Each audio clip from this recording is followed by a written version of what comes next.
Hi, friends. Today I want to tell you a new story. I hope you enjoy it. I can't remember a time when I wasn't treated like second best in my own family. On birthdays, Mason's name always came first on the cake. At Christmas, I got things like socks and notebooks. Mason got tablets and bikes, even though he'd break them before summer. My parents, Anne and Harold, didn't seem to notice the quiet anger growing inside me. They were too busy showing off Mason's trophies and hanging pictures of his crooked smile all over the house. "Lennon, help your brother with his project," Mom would yell from the kitchen, while Mason ordered me around like I worked for him. One night stands out more than the rest.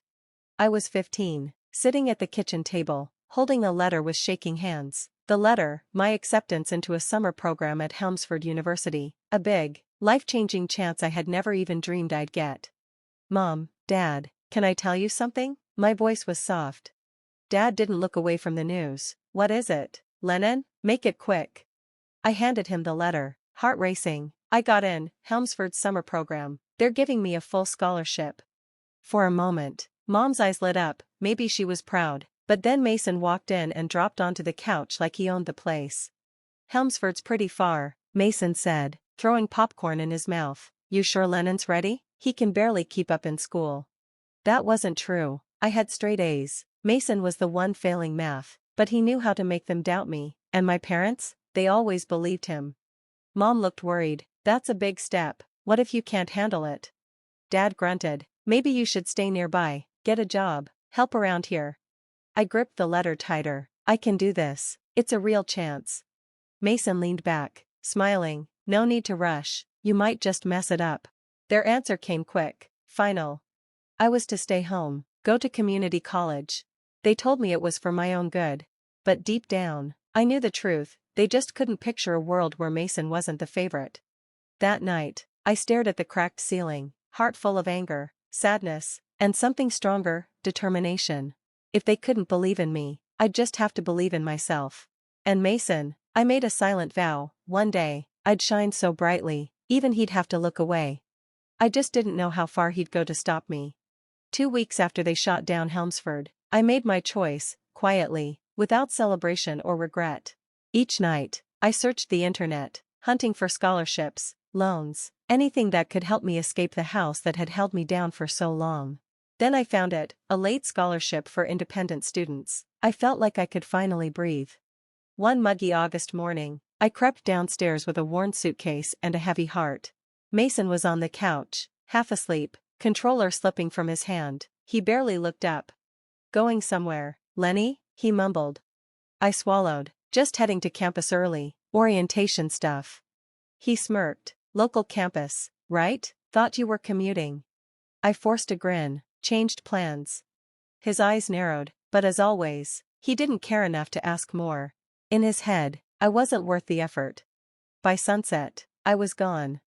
Helmsford was everything I dreamed of: open lawns, tall libraries, and classrooms full of new chances. For once, I wasn't Mason's shadow, I was just Lennon. But peace didn't last. It started with weird emails from the dean's office, talks about financial aid problems, even claims I had faked documents. I knew everything was in order. Worried, I started digging, until I found out someone had messed with my student portal. My chest tightened. I went to the IT office one cold afternoon. A tired student worker with coffee breath looked through the logs. "Looks like someone tried to reset your password a bunch of times from outside the system," he said. Then he looked at me. "Anyone back home who'd want to mess with you?" I didn't have to think. Mason. He must have hacked my emails. He'd always been great with computers, just never used it for anything good. Probably told Mom and Dad I was failing too. I could hear him now. Poor Lennon, couldn't handle the real world after all. That night, sitting outside my dorm on the cracked steps, something inside me hardened. Mason hadn't let go. But I wasn't giving up either. I changed every password, locked down all my accounts. I took a tough job in the library's archives, worked late, studied harder than ever. I used every bit of anger to push myself forward. I wasn't just going to survive. I was going to win. By my second year, I was already ahead. I barely slept, just worked, studied, repeated.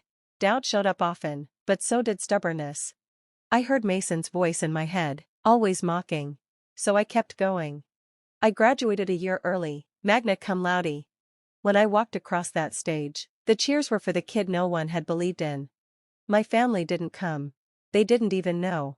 2 weeks later, I stood in the bright office lobby of Sterling Company, holding a job offer that came with a six-figure salary. I laughed softly, still stunned. I'd done it.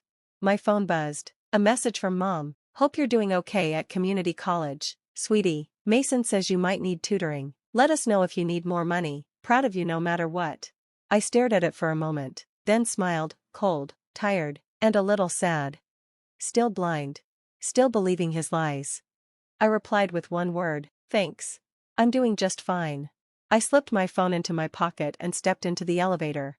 Upward, always upward. But deep down, I knew Mason wasn't done with me yet. The invitation came in a thick ivory envelope, sealed with gold wax. Mason and Claire request the honor of your presence. Even the handwriting looked smug. I laughed, short and bitter. Mason's wedding. Another stage for his never-ending act. A week later, Dad called. You will be there, he snapped. This is Mason's big day. It matters more than your pride. I'm not coming, I said evenly. I have my own life now. A long pause. Then came the threat. Then don't expect another cent from us. I almost felt sorry for him. Dad, I said slowly, I never needed your money.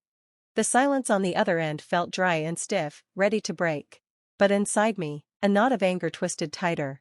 This wasn't Dad talking. This was Mason, pulling strings. So I made a decision. I would go to the wedding, not to make peace. To end the story they'd all kept writing without me.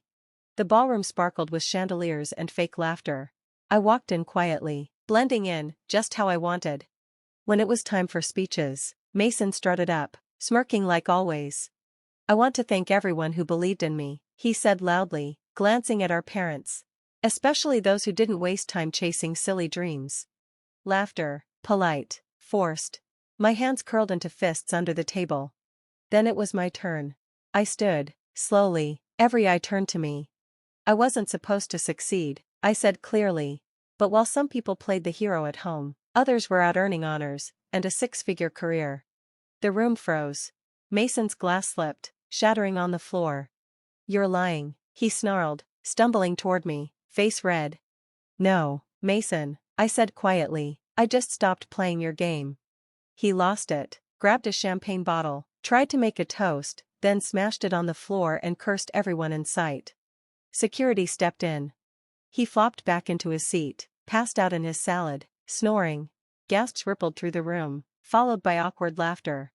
His bride, Elise, covered her face and ran out. Mom sat frozen. Dad stared at the floor. This wasn't just a drunken mess. This was Mason's whole image breaking apart. And in that moment, I understood something. I never needed their approval. I had already built a life, step by honest step. As I walked outside, the night air felt cool and clean. For the first time, I felt seen. Not as Mason's brother. As Lennon, the man who finally stepped into the light. What did you think of this story? Leave a comment and let me know. Want more stories like this? Hit subscribe and tap the bell so you won't miss the next one. See you tomorrow. Have you ever had to prove someone wrong? Share your story in the comments.